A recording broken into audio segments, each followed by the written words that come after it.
In this video, we will learn how to add an integration recipe. I am logged into my Monday account and I am inside offer letters board.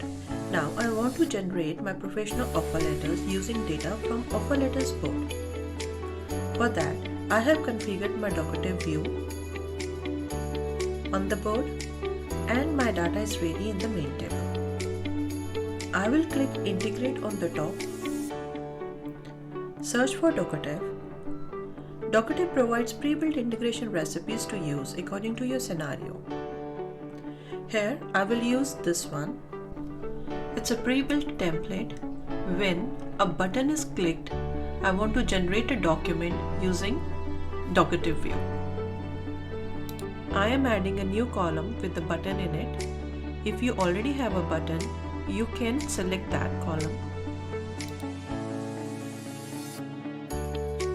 With that, we have automated our workflow. Now is the time to generate your professional document. In this case, it's an offer letter. Go to main table and click button.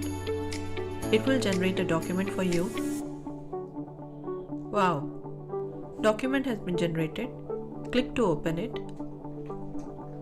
Here's your generated document. You can also find your generated documents in the Document tab under Docketive view. If you have any questions or inquiries, please feel free to contact us at support@docketive.com. We are there to help you.